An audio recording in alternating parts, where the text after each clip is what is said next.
Welcome to Chat Chronicles, the go-to podcast for tips on crafting best-selling fiction.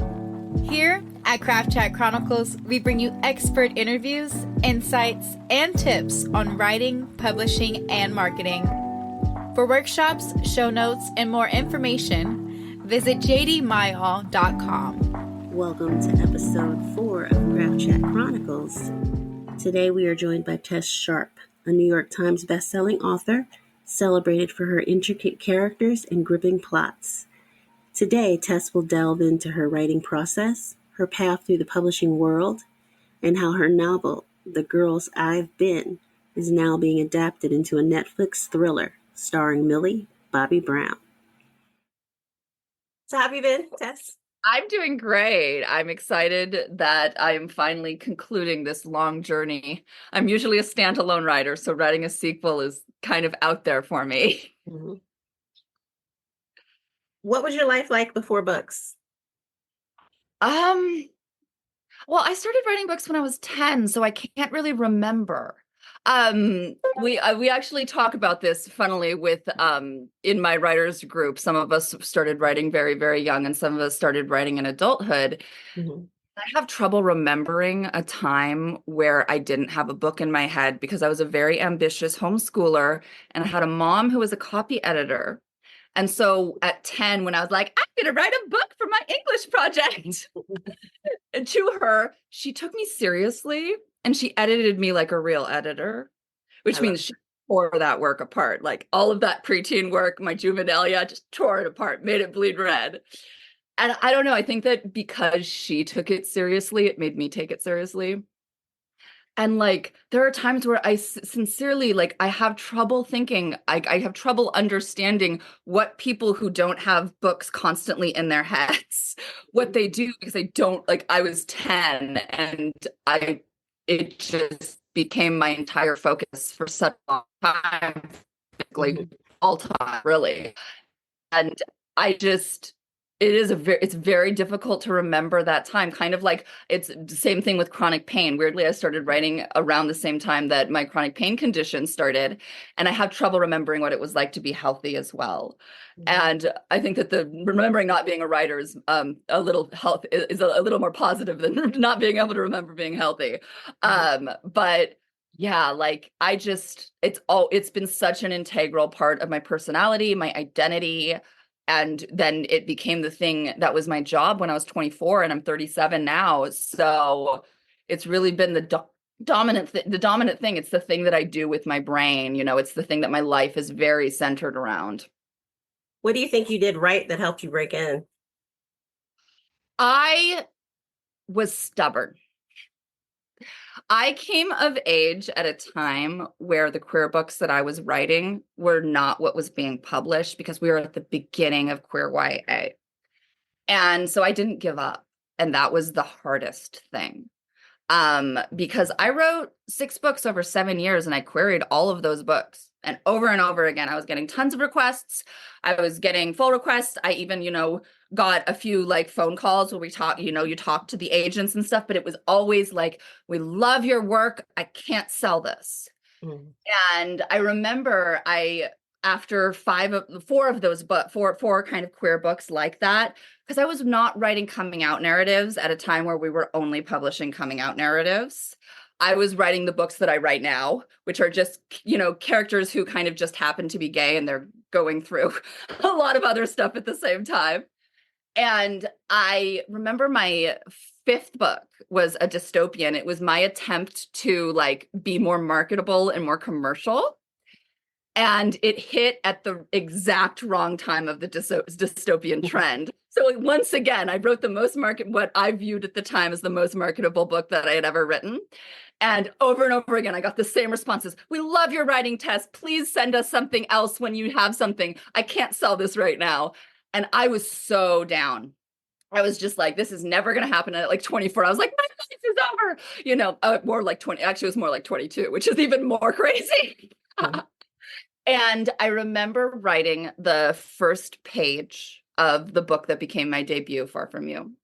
And I remember sending it to my dear friend Elizabeth May, who I have been friends with since I was a preteen, and we came up together, and she had been published about a year before me.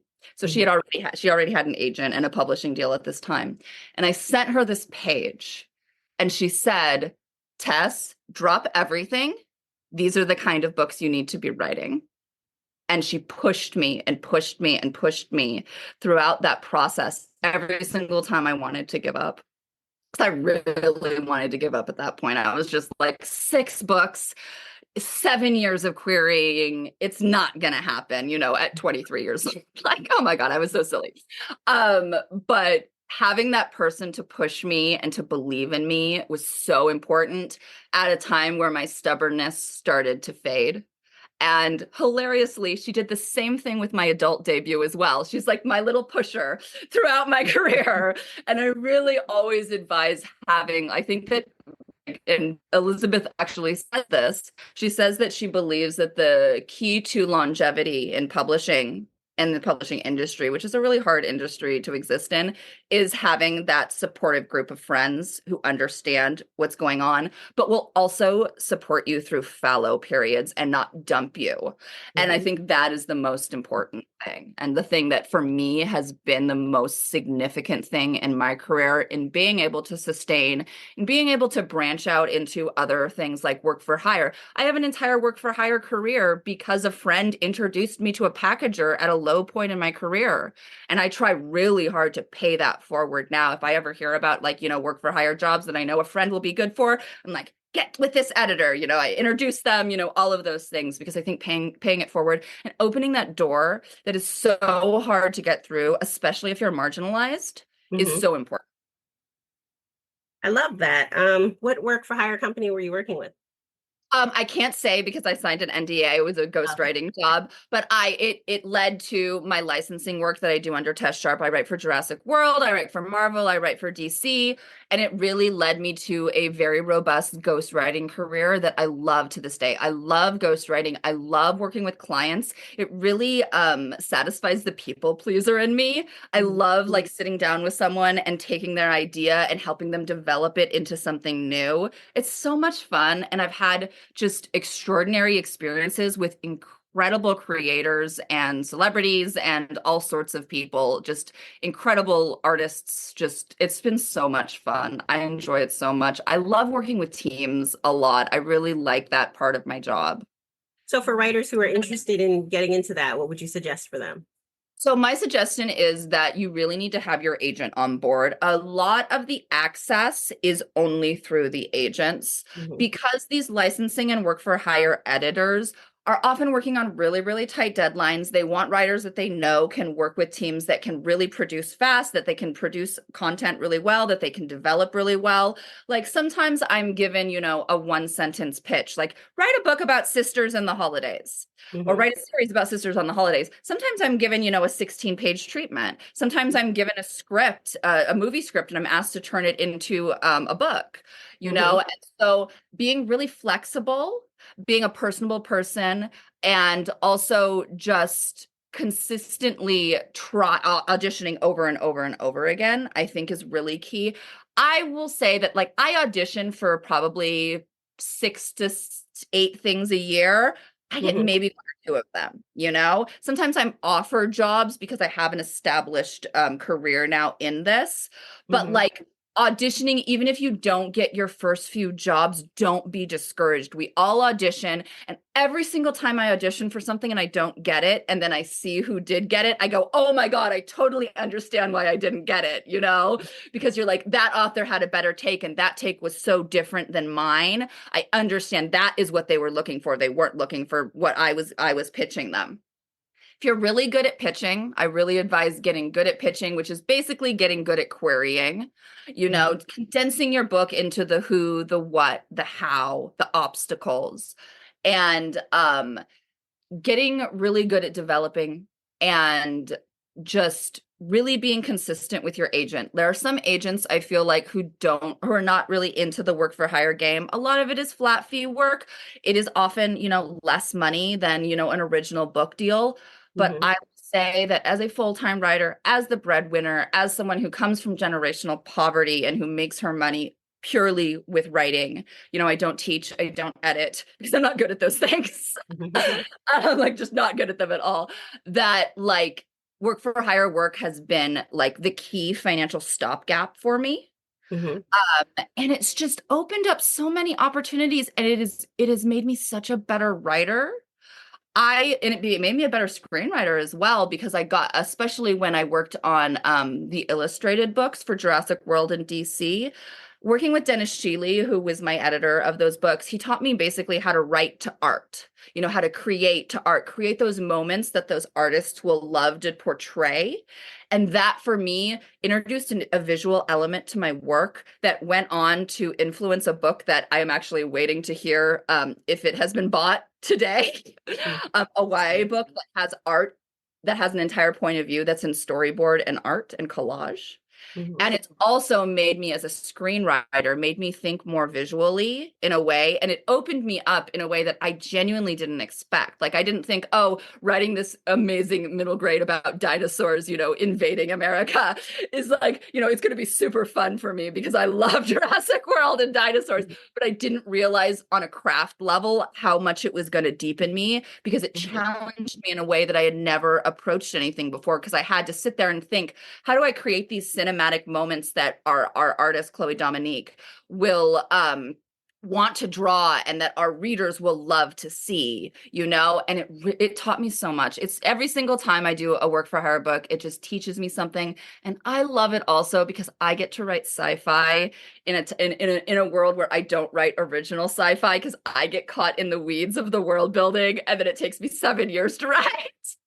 And so when someone has established the world for me, I get to do all the fun world building instead of like all of the hard world building. I love that. So what do you like better, the work for hire projects or creating original content? I like them both. I'm really that person when it comes to writing where I like all of it. I love whatever I'm doing when I'm in the process of it. Like I don't hate revising. I don't hate line edits. I don't hate copy edits. I enjoy the entire process, and I try to stay in that kind of atmosphere, because I can be a negative Nancy, like instinctively.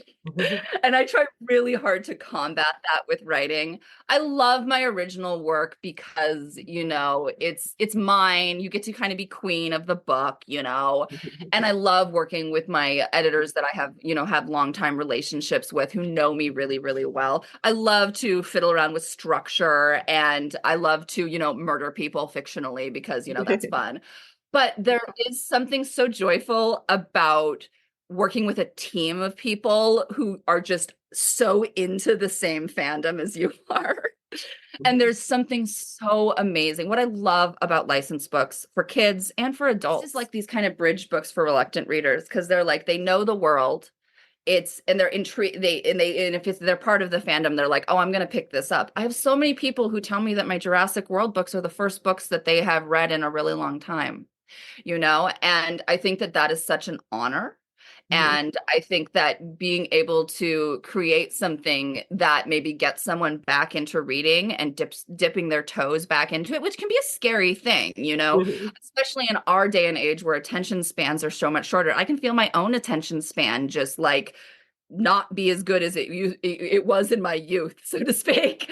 And so I just feel like that is just such a special thing about licensed books. Like it gives you access to these reluctant readers. It gives you a chance to introduce the love of reading to someone who might not understand it until they have a book that really clicks with them. And being able to write a book that really clicks with someone is just such an honor. Intellectual property work is like IP means two things in publishing. Obviously, IP means intellectual property. So that means, anything that is copyrighted to me is my intellectual property. But IP in this sense, in the work for hire sense, is a subset of the publishing industry where the publishers or a packager or a licensor develops a book idea, and then they hire a writer like me to write that idea or turn it into a novel. It's a really big part of our industry, I would say. There are a lot of books that are IP developed that you would never know that, really popular books as well. And it doesn't mean that like the author isn't doing the work. Like I said, sometimes you have like one sentence, sometimes it's just a character, but sometimes it's like a really detailed outline and you work with the editor to develop it. It's really fun. It's a really fun part of the industry. It's a very active part of the industry. And I think that it's a part of the industry that if you are someone who wants to be a full-time writer or a working writer, if you're someone who writes fast, someone who develops really quickly, who has a lot of ideas and who is really flexible and opening to pivoting, is a part of the industry that might be right for you. Are there any packages you can think of off the top of your head that you would recommend? Yeah, Electric Entertainment. Danielle Clayton's outfit is amazing. And I personally do not work with a ton of packagers personally. I work with a lot of just editors, licensed editors within the actual established publishers. But I will always cape for Danielle. She's wonderful. Okay, awesome. Tell me about your current novel. What was the story behind the story? So The Girl in Question is the sequel to The Girls I've Been. I'm so happy that it exists. It is a book that I conceived of while I'm someone who, like I said, I'm someone who's a standalone writer. So if I'm going to write a sequel, I have to plan it from book one. Mm-hmm. So I wrote a majority of it while I was writing book one. The Girls I've Been the Girls I've Been series is about Nora O'Malley. She is the daughter of a con artist who runs a sweetheart con that targets criminal men. Mm-hmm. And then her mother makes the fatal mistake of falling for a mark instead of conning him. He's very abusive.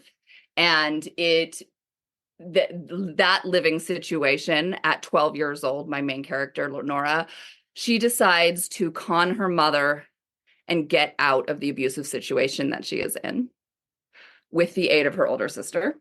Mm-hmm. And then when we meet her in the first book, she is 17, and she finds herself in a tricky situation, y'all, because she ends up in a bank robbery with her ex-boyfriend and her new girlfriend, and her ex just walked in on them making out the night before. And she has to basically dust off her rusty con artist skills to con the bank robbers and get out of there safely. Mm-hmm. In book two, The Girl in Question, we find ourselves a year after the bank robbery. Nora, Wes, and Iris have graduated high school, and they are about to embark on a backpacking trip to celebrate graduation into the Trinity Cascade Mountains. And unfortunately, the abusive stepfather that Nora put in prison has gotten out on appeal, and he attacks them in the forest. Ooh. Yeah. Sounds intriguing. Now, were both of those optioned or just one of them? Technically, when they option the first one, it is basically the contract language is very carefully worded so that they get the second one as long as they pay you a certain amount of money. Mm-hmm. Yeah. What's the option process like? The option process is super fun. I've gone through it a few times now. Basically, like a bunch of people court you for your book, like in a book situation as well, like kind of like in a book auction. There are also auctions, basically. Film auctions, I guess you could say. I got to meet with a lot of really, really cool people. And ultimately, I ended up going with Netflix. And I've been really happy with the process. I got to write the first draft of the script. And I didn't know that. That's cool. Yeah, it was a super fun process. I'm currently in the process of pitching a television show for another book right now. So it's been really fun to dip my toes into Hollywood, especially because when you are part of the Writers Guild of America, you get health insurance, which was my main reason for wanting to write the script. Mm-hmm. I got a year's worth of health insurance, and I actually got to have my endometriosis excision surgery, and it changed my life. So thank you, WGA, and my film agent and my literary agent at Netflix. So did they approach you, or did your agency approach them? So actually, the book leaked. So usually what happens is my film agent will take it out once he has it. My film agent hadn't even read the book yet, y'all. I get a call at like 9 o'clock at night one night, and I'm like, why is my agent calling me like at midnight his time? And it's because everything was happening on the West Coast. So he got the news very late his time, but wanted to let me know. And we had heard that somebody was interested in it. And I was like, okay, that's awesome. But my contingency for this book was that I had to write the script in order to sell it to anybody. That was my big thing. So I basically almost gave my agent an ulcer for like 24 hours because he was like, oh my gosh, I have to tell them this. And she will walk away if she has to. But then about 24 hours later, we were in an auction situation and everyone was like, oh yeah, Tess can write it. It's fine. We're competing against each other. Mhm. And so it was basically that situation. In general, what happens is my film agent takes the book and he goes out with it. Mhm. He lets me know if anybody is interested. Then I meet with the producers. You have like a nice phone call with them. They talk about their vision. And basically it's, everyone's in like hard woo mode. They're all just wonderful, and enthusiastic. And it's always like super fun to hear people's different perspectives on the books. I Mhm. think especially with my books, it's very easy to take like one or two threads out of them and make something new. And I think that's something that appeals to Hollywood about them, that you can go in multiple directions with them. You can take it really dark, you can take it in a more comedic direction, etc. Love that. How did you feel about Millie Bobby Brown being attached to the Oh, I project? love Lily. Yay. She's a good actress. She's wonderful. So going back to the writing process, what do you consider the core elements of a successful beginning to a novel? So for me, it's all about throwing you in immediately and not letting you catch a breath. We were just talking about this. I was just talking about this with one of my producers because he's more of a movie guy, but we're developing a television show, and we were joking about both of our instincts is just throw everybody in, but sometimes you have to tease it out a little slower. In the television show, we were both like, we need to calm down our instincts a little bit. I love just throwing you in. Like, I am someone who just like, you're in it and you do not know, you have to catch up basically. And that can be a challenge. Like, it really can. You have to be able to craft it really carefully, that you give enough information so that the reader is not too frustrated with you, but they're also going to continue because they want to have the mystery teased out for them. And that is a really like tricky balance that I feel like for me, the beginnings are always the hardest. I'm someone that has to have the beginning and I have to have the end before I really start the entire process. So like in my pre-writing process, I write a lot of scenes. I write a lot of scenes that perhaps might not end up in the book, but throughout that process, I discover the characters, I discover all of their motivations, I discover their histories, but I also through that process, I discover the beginning and the end. And that for me tells me that, okay, I can finally start like assembling it in some sort of order. But I am someone who I don't really assemble my nonlinear books completely into their correct order until about a week and a half before I turn them in, which I know sounds absolutely insane. It's total chaos in my Scrivener binder, but I love it. How do you go about maintaining reader engagement and avoiding the saggy middle? So for me, I always start panicking around 30 or 40,000 words. I'm currently in that panic mode right now with my adult thriller. I'm like, wait, the villain is getting introduced right now. Is this too late? I often find myself like, I am such a thriller writer, y'all. Like, I will just kill somebody to keep the action going. And I feel like that's so lazy, but it's also so useful. So I think that the saggy middle, like it can be such a difficulty. I hear so many writers being like, I start hating the book at 30,000 words. I start hating the book at around 40,000 words. And it's like, you have to I feel like a lot of the times in the first draft, especially, just push through it, get it down, and tell yourself that you can fix it later. Because the key is to get through that sloggy part and to not let it kill your love of the project. Like, I think that's so important. Like, sometimes my agent will check in with me and he's like, how are you doing? Where are you at in the book? And I'm just like, I hate it right now. I absolutely hate it, but I always follow it up with, but I'll like it again in a month. And your agent's name? My agent is Jim McCarthy. We've been together for 9 years, I think, and we have sold 21 books together, I think. in the last Awesome. 9 years. Yeah. He is Awesome. the Awesome. best.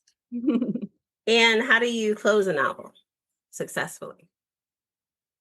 I think that for me, it's all about really, I am so obsessed with the long ending. I really, really am. Like my endings are very, very long because I feel like often they are the only times where my characters are not in frenetic motion or emotion.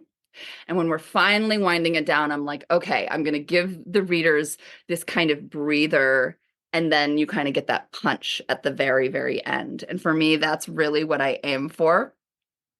My romance novel, Six Times We Almost Kissed, has a shorter ending than my typical long endings. And it's been my most controversial ending because of it. Because everyone's like, we want more of it, which is why I literally wrote a short story about the character's first date for the paperback to give my readers just a little bit more because I felt so bad that it was a shorter ending. I was like, I went back and forth about it. But for me, especially with that book, where the girls are constantly caught in these cycles of avoidance and not kissing each other because that's what the book is about. I felt like it was so important to end right at the time where they almost detract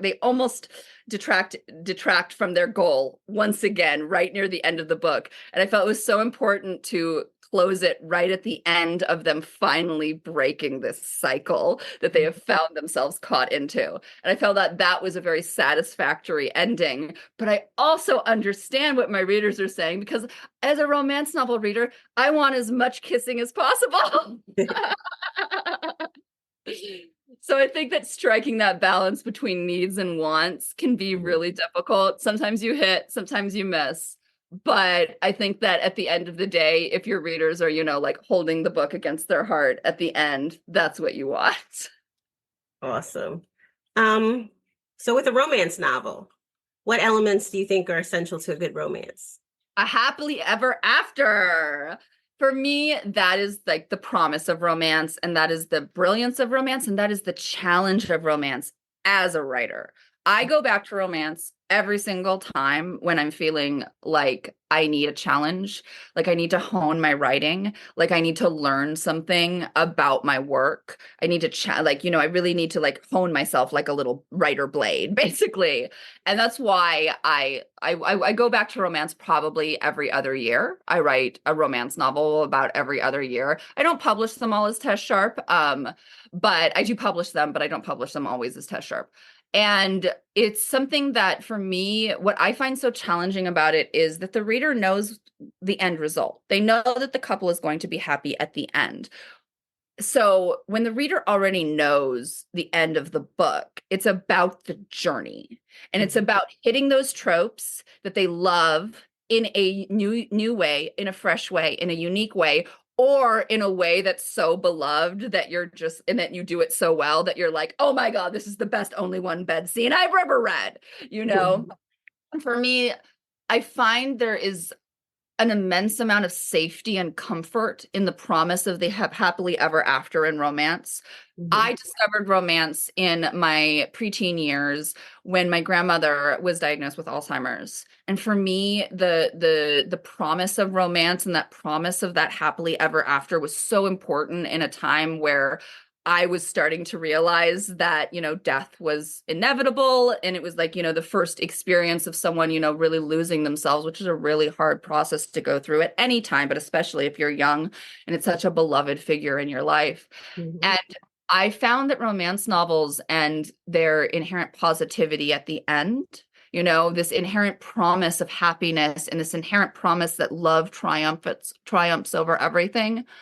It was so important to my grieving process, to my acceptance process, and to just being able to cope as a preteen and teenager dealing with that.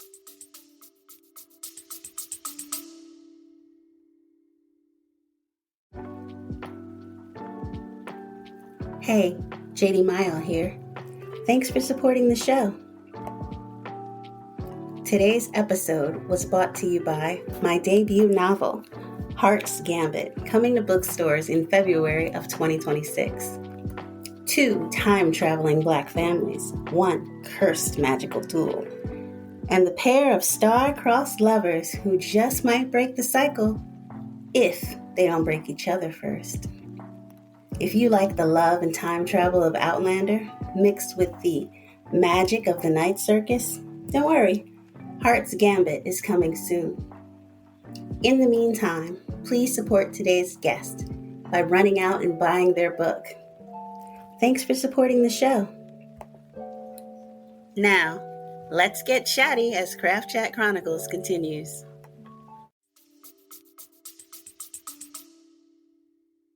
Love that.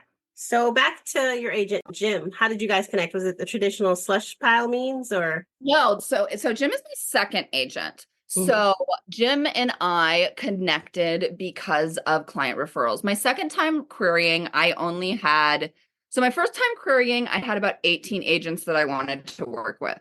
My second time querying, I had about 7. The more you get into your career, the more connected you are with other writers, the more you hear about how other agents work, the more you get an idea of how you work as well and what you need as a writer. And I also want to stress that basically having only one agent for your entire career is actually more unusual than we would actually think. Most of us are on second agents, third agents, fourth agents. The longer that you are in your career, the more likely it is that you will probably have a few agents. I hope that Jim McCarthy never ever retires because I would be so sad. I tell him he has to die at his desk. We joke about dying at our desks together. But so what I did with my second time around was because I was about 4 years into my career, I had a lot of connections. I actually went back and I looked to see if I had ever queried Jim before, because like I said, I had queried 6 books over 7 years. And I don't think that I did, which is so strange. But in my mind, I think that at that time, Jim to me felt like he was selling a lot of urban fantasy and paranormal YA back then. And so that's kind of what I saw him as an agent who represented that. But then I always heard about him because one of my good friends, Livia Blackburn, who was in my personal debut group from the start, and we've been friends for like 13 years now. Jim is her agent, and she always talked about him, and I was just like, he just seems like such a great guy, And so I had Livia basically do a client recommendation, and I sent him my query. I queried a book called Barbed Wire Heart, which is my adult debut. I had a YA that was done at the time, and Barbed Wire Heart I only had a partial of. But what I wanted this time around when I was looking for my second agent was I wanted an agent who would take me at my most extreme. And Barbed Wire Heart is my most extreme novel, or at least it was at the time. And so I sent that one out as kind of a test to be like, hey, agents, this is where I'm going. Are you into it? Jim was the only person who offered the second time around. I had 5 agent offers the first time around. I had just Jim the second time around. I would have chosen Jim if I had had 5 offers, no matter what. We're just very, very well suited together. But yeah, the second time around, I went with the client rec route. I found that for me, I talked to a lot of people about their agents. I had a really good idea of what I wanted and where I wanted my career to go. And I was really, really clear with Jim, and we just really suit well together. I think that Jim is a really good agent in the sense that I think that the best agents, they evolve with their clients. I have pitched so many things to this man. I've asked him about coffee table books for goodness sake. I'm like emailing him at 2 a.m. being like, pitch a coffee table book, Jim. And I think that there's a level of trust that is really important when you're someone who takes really big swings. And I do take very, very big swings sometimes. And so I think that being able to evolve with your client is really, really important. And it's something that I see happening where some agents are not able to evolve with their clients, and with this new publishing landscape where we're writing more and more books in more and more genres in order to stay alive, basically because of the way that they have structured our payments. And so if you can't deal with that workload, or you're not interested in that kind of workload, it can cause contention. Because we're all just trying to survive, especially if you're a working writer, especially if you're supporting yourself with it. And I also think that an agent who really modifies the goals and how they see things with each client. Like, I'm not someone who really needs a lot of hand holding. I'm not someone who like goes to gym and because I'm like feeling insecure or upset. But there are absolutely clients who need hand holding and who want that, who need that validation. And I'm absolutely sure that he gives that to them. Meanwhile, he and I are just like, just like business, here, and I think that that is really key because it's being an agent is like the care and feeding of authors. And we're all a little, neurotic, and we're all like publishing makes you a little crazy because it is an industry that has a lot of professional gaslighting. And so to have that person who will translate for you, but will also be really honest with you and who will hold your hand if you need it or who will not hold your hand if you need it is so important. Now, how does it work with, you were saying you pitch him things? Is that normally how do you come to him with a formed novel, or do you often go to him with the ideas and conception and what? I do not give him the ideas. I'm sure there are absolutely clients who do and who will like give him ideas and they'll work together to collaborate on which one is the best. I would say that that's probably more common, what most authors do. I'm someone who I do not like talking about things until I have a fully clear idea of what they are. Like I sold a book in last year that Jim had never heard about before. I had an elevator pitch for it. I've been sitting on it since I was 21. I think that I mentioned it to him once, like 9 years ago when we were just signing, as just like, oh, here are some ideas that I have that I think that I want to work on in the future. And then I've sat on it since I was about 22 years old. And I had the elevator pitch when I went into an editorial meeting to meet this editor who I knew was interested in my work and who had a book proposal of mine. And so I pitched her the book while we were talking because this is one of my hard and fast tips. Always have a few elevator pitches on hand if you're meeting with an agent or you're meeting with an editor, because you never know what they're looking for and you never know what they're into. And so I just gave her the 2-sentence elevator pitch of this book and they bought it along with the other book because it's a really good pitch. Like, don't get me wrong. But then Jim has to email me and he goes, "What is this book about?"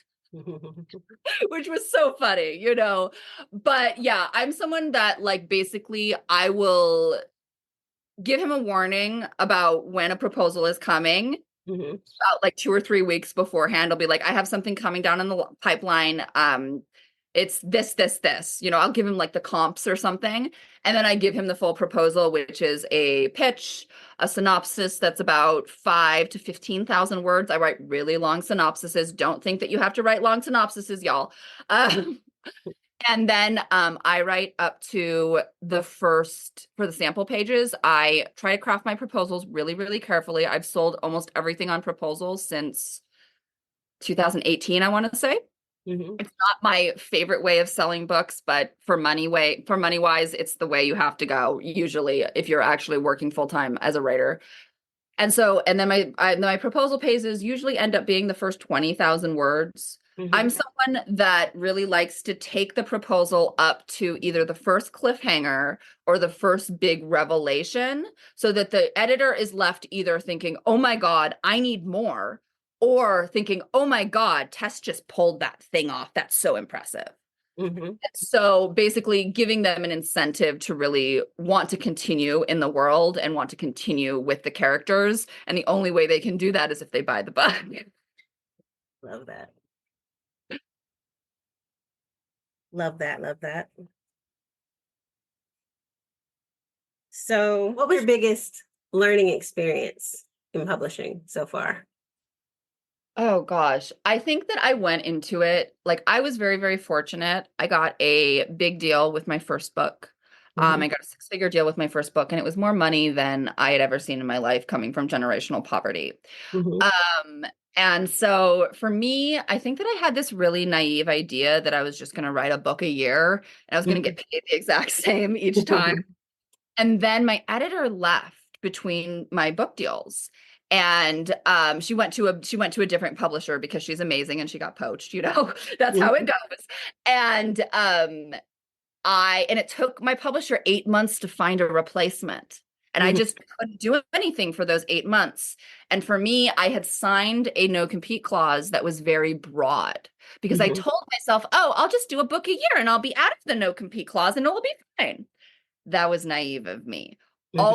Always get a very narrow option clause and no compete clause. And so the no compete clause is basically a clause in your contract that says that you can't publish a book similar to what you're publishing beforehand.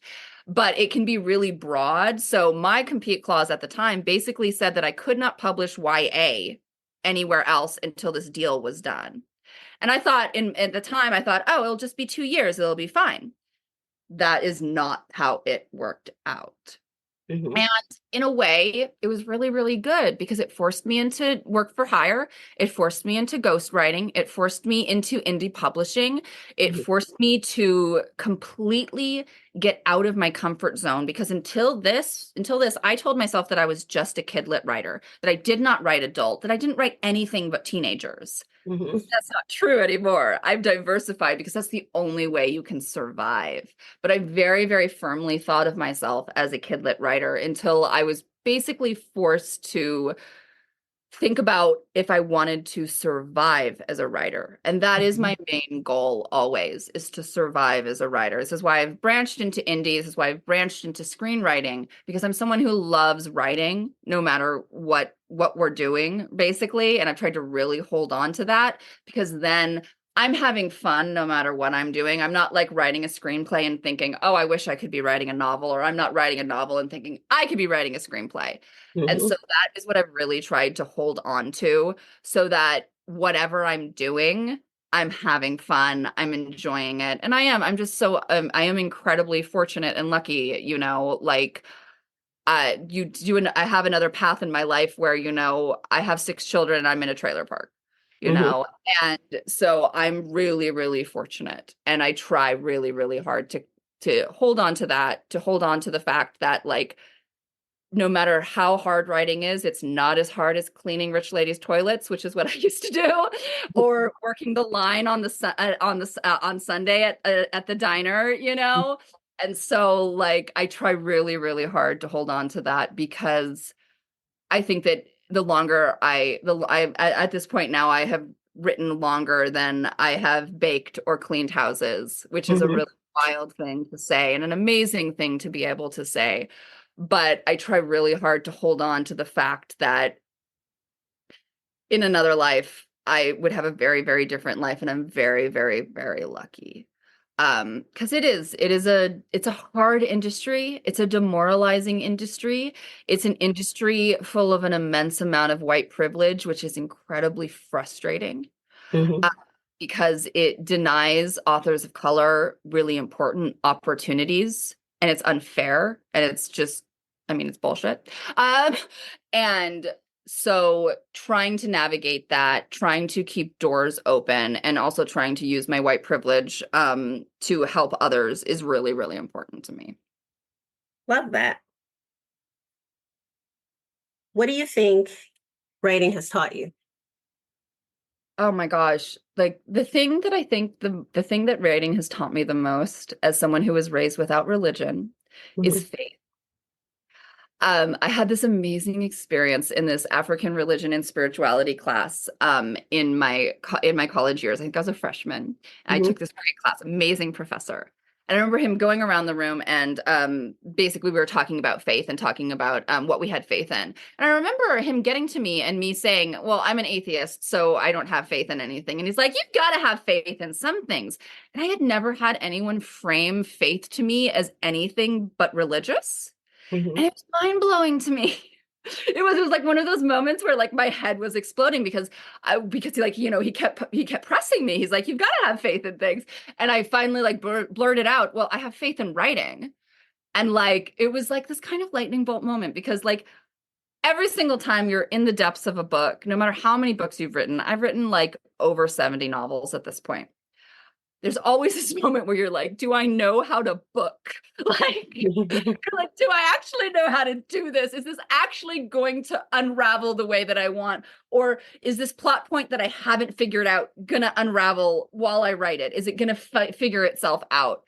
And like, I have so much faith in that, in my brain's ability to unravel things and to give me information when it's needed. Like recently, I've have a plot point in my romantic thriller, No Body, No Crime.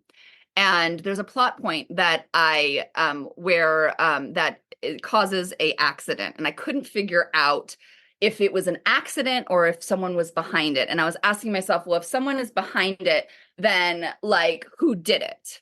You know, and I kept asking myself, and I'm like examining all the characters, and I'm like, well, they wouldn't do it because they have a reason for this, and they wouldn't do it for that. And then I just write this other scene where one of the characters is going into a house, and there's this throwaway line about a baseball cap, and it lit something up in my brain, and I realized the person responsible. Like, and I'm like, you can't, like, I can't, like, that sounds like magic, you know?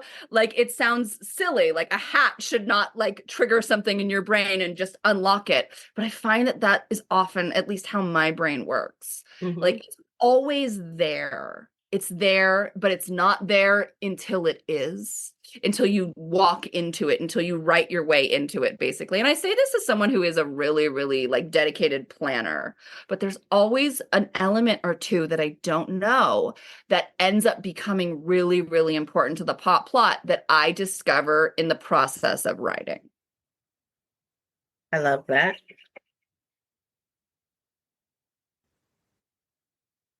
What would you say to aspiring writers? So my first piece of advice is that the idea that we write every single day is silly. Like, what job you do every single day? Like do not listen to anybody who says that you are not a real writer if you don't write anyway. Actually, don't listen to anybody who says that you're not a real writer for any reason. If you write, you're a real writer. Like, you're on your way, and that's important to hold on to and to know. I think that just sticking to it and holding on to the love of it is really, really important, especially if you're pursuing publishing. Once you monetize something, it becomes different. Your relationship with it becomes different. So I always warn everybody, like, after the first book is published, it's your second book where you're writing under contract for the first time, you're writing under a deadline for the first time, you're developing with an editor for the first time. That is going to be the hardest book you've ever written. Almost every writer will tell you that the second book is the hardest. Second book published is always the hardest. And so I always advise people to keep that in mind, so like the second book doesn't kill them. And I also just want to say to all the querying writers that querying is a hellscape right now. It is 10, 15, 20, maybe even like 50 times harder than it was when I was querying. It's just a completely different world.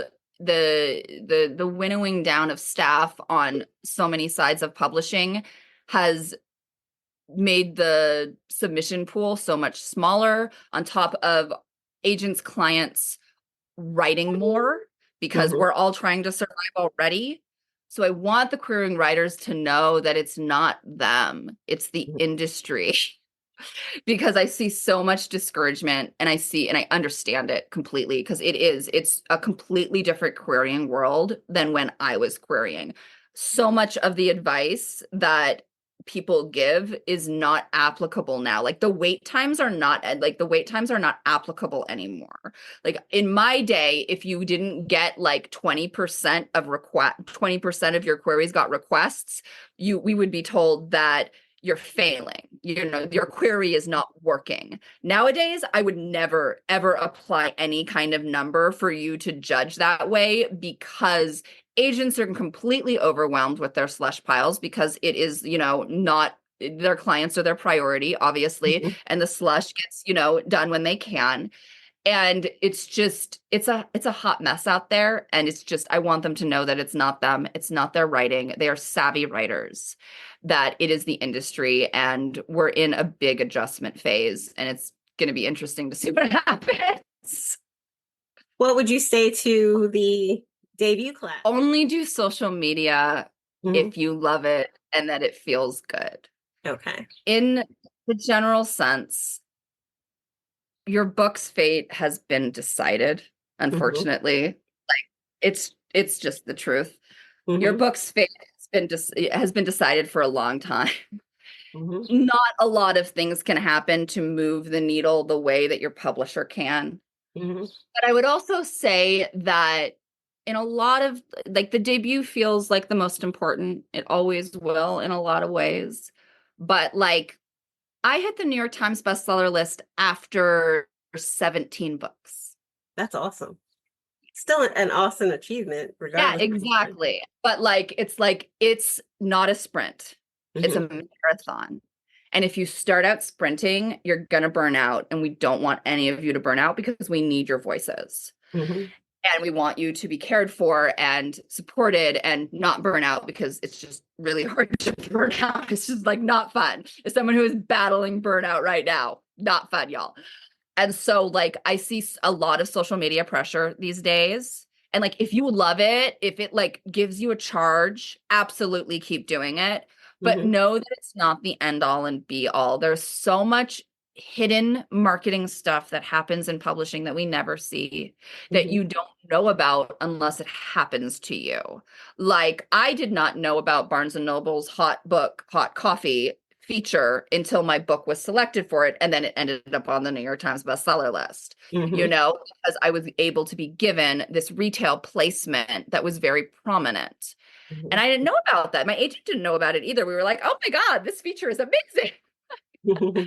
I didn't know that there was an independent California Booksellers Association that has a conference every single year, until I was selected to go and present to the booksellers. You know, like, I didn't know about the things. I didn't know about the Indies Next list until I was, you know, a part of it. And so like, I think that those, like, there's so much hidden marketing stuff that we don't see that is happening, but we don't know to ask for it unless we have more informed peers who have gone through it, or we actually end up being one of the lucky ones who gets those things. That's the problem with publishing, is that once you're on the other side, you've gotten the book deal, suddenly everyone expects you to kind of know everything through osmosis. And it's like, no, especially because publishing is not the most communicative. You can end up with a really communicative editor. Like, my editor, Lisa Yoskowitz, is an incredibly communicative editor. We've worked together on and off for 12 years at this point. You know, she's done a majority of my YA. I love her so much. And she'll like give me an entire schedule of like when the book needs to go here, here, here, and here, because she knows that I like information. But that's a process that, you know, you get into the longer that you work with someone. But like, I think that like, just enjoying the experience, if you're publishing a YA book, trying to connect with teens, because I think that that's such a special thing to be able to do. And then for me, that's the thing that really sustains me in YA, which can be a category that has a lot of stressful stuff surrounding it, and a lot of demand and pressure to be on social media and to kind of perform authorship. When you actually get to sit down with the teenagers, you're brought back to what you really are doing, which is writing for them. And that, for me, that reminder is so important, because you can get lost in the weeds of everything else. But to have fun, to make those friendships that are so important, that will carry you. Like, I am 12 years into my career, and my personal writers group, I still have friends from my debut group in my personal writers group. You know, we talk every single day. You know, we have helped each other through everything, including life stuff, career stuff, everything. And to have these people, especially for me, someone who is not very worldly and has, you know, small town girl, still small town girl, didn't get on a plane until she was 24 years old, still has never left the country. having friends who are a lot more worldly than I am and have different perspectives on the world, on finances, on life, on publishing, on optioning, on all of these things is so helpful for me because I can be kind of a country mouse. And so I love having my city mouses to give me advice. Any tips on the launch and like steps that, things we should do or little suggestions to So help? I will say that I am bad about this part because I have never done a launch party in my life.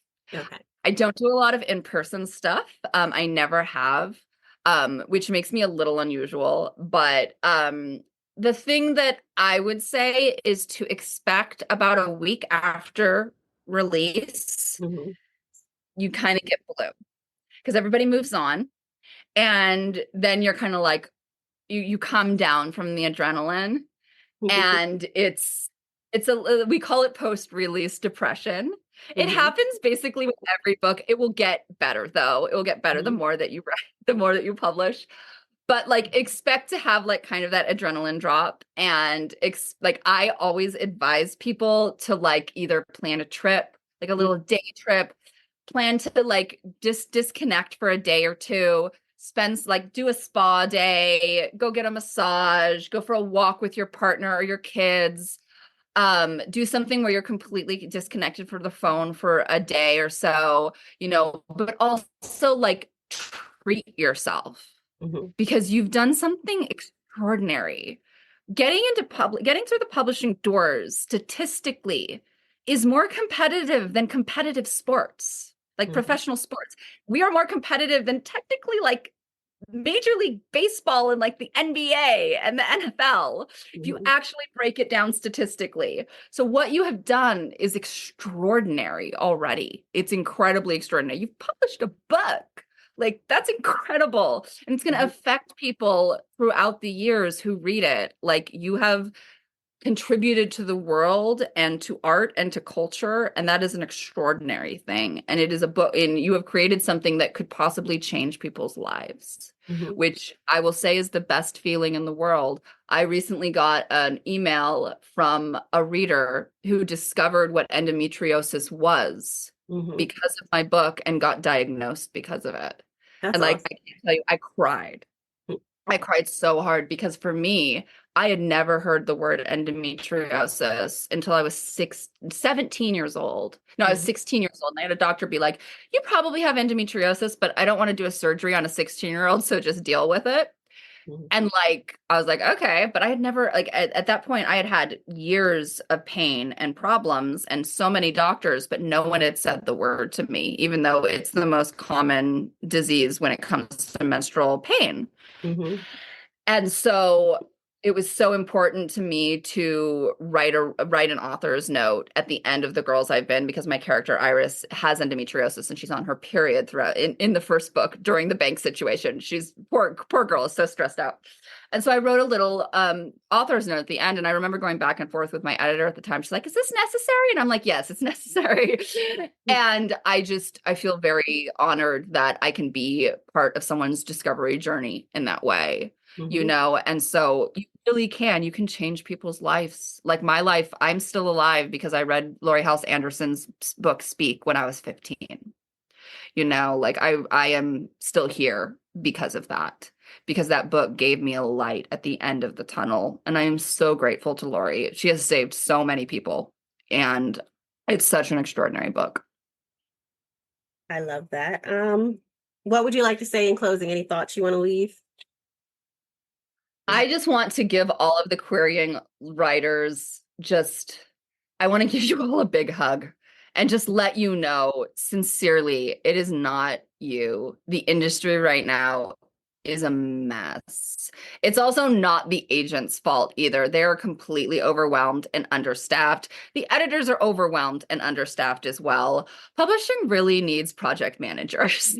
I think that would solve so many problems, because the poor editors have to work as project managers first and foremost over being editors.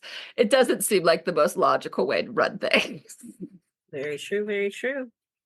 And where can readers connect with you? You can connect with me via my newsletter. You can sign up on tesssharpe.com. It's the best way to get behind the scenes publishing gossip from me. I'm diving into the New York Times bestseller list and how I hit it this month. In a few weeks, actually, it'll be coming out. You can find me on, what is it called now? X, Twitter, X, whatever it's called. That is Sharpe Girl. And then you can find me on Instagram and Threads on as Forest of Arden. Awesome. Thank you so much for your time. I appreciate it. You. Continued success. And I appreciate the debut tips too, because I've been very nervous. Oh yes. Now are you debuting? Yeah, fall of 2025. Oh my God, tell me everything about your book. It's called Heart's Gambit. It's been pitched as like the Night Circus meets Outlander. So it's these black time traveling families that have like this. Oh my God, I'm gonna go pre-order it. So exciting. Are you liking the experience so far? I am. And when treating you well, Electric Postcard, it's through Electric Postcard. It's IP through Electric Postcard. Oh, so you are okay. Then you are getting the VIP. I know that Danielle. Oh, I'm so glad. I think that she's being so smart. Like she's being so thoughtful and so caring. I love her so much. That is so exciting. I'm so excited for you. That sounds amazing. Thank you. Thank you. I will keep an eye out for the announcement so I can boost it. Thank you, and I can't wait to see your shows on Netflix and your TV series and all that great stuff. And yeah, and I will let you know when this goes live. When it's Thank you. Yes, please do. All right, I'm so excited. Have a good day. Bye. Thank you. That wraps up today's Craft Chat Chronicles with JD Mayor. Thanks for joining us. If you liked the episode, please comment, subscribe, and share. For show notes, writing workshops, and tips, head to jdmayor.com. That's jdmayor.com. While you're there, join JD's mailing list for updates, giveaways, and more.